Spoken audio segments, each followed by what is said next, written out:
Hey there, friends. I started to put together a video today on the Hawaii Supreme Court rejecting a major Second Amendment ruling and their new gun carry decision against a Mr. Wilson. And I'm using the Reload article right now on the topic, and I'll post the link down below. As I read through this thing, everything just kind of continued to snowball. And this was a quick video that I was going to put out today. As you guys know, I try to put a video out a day just to kind of keep the algorithm going and all that. This is essentially a preface video that I'm putting out as a result of this. I printed out the entire 53-page diatribe from the Hawaiian Supreme Court. I have never read a more fictional feeling piece of literature that was nonfiction in my life. With all due respect to people of varying religions, especially Scientology, I felt like I was reading something from a fairy tale book or something with Scientology involved or some other crazy cult-like form of religion or something with a weird belief system. I mean, I guess that's what Hawaii was like before we modernized it and made it an actual United States state. I've never seen a group of people, as far as politicians in Hawaii, more ungrateful than what they are now. Whenever the Japanese were beating the brakes off their ass in 1941, I sure didn't hear much about how independent they were. I didn't hear them crying about how awesome their history was and, ooh, United States, please stay away from me. They sure seemed really, really eager to have our assistance on December 7th, 1941. Not so much now. This is one of the craziest things I've ever read. The things that they cite in here. They even cite an HBO show, The Wire. They literally state this in their ruling, quote, "The thing about the old days, they the old days."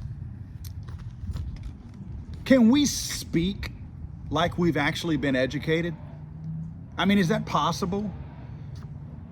It's bad enough that there's a certain sense of ungratefulness, but whenever you're citing something in your ruling from a fictional TV show and you can't use proper grammar, you guys go through all the trouble of using this stupid old English wording in all these rulings, yet you want to use wording from a show on HBO with improper language?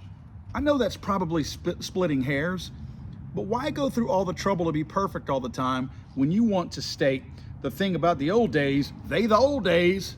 Really? Can we be civilized for a minute and actually act like this is a serious topic? And that's not all.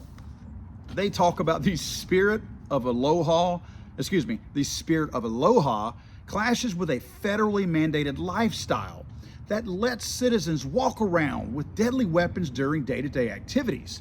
The history of the Hawaiian Islands does not include a society where armed people move about the community to possibly combat the deadly aims of others.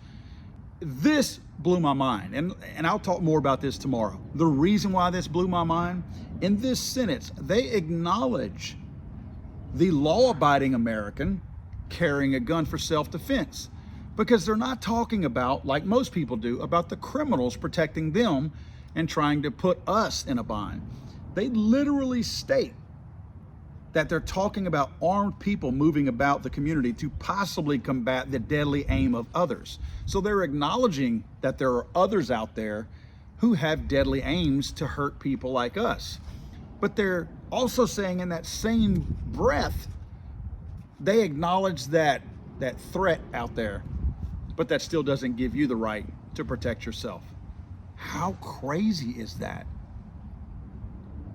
What if we just backed all of our destroyers and ships and aircraft carriers and our entire base and just pulled out of there? How fast would these people be speaking another language? How fast?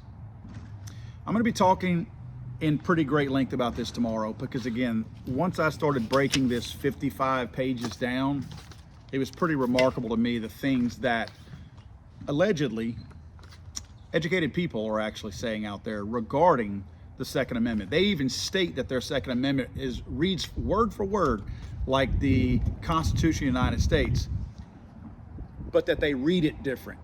So they interpret the words different than we interpret it. I'm sorry, Hawaii. You're not going to win this one. The sad thing is, this is the same thing all these states do. They thumb their nose at the Constitution, they thumb their nose at the law of the land, and then it has to go through a freaking process. State which will live in infamy. God save the Queen, man. I'm sorry, I thought this was America.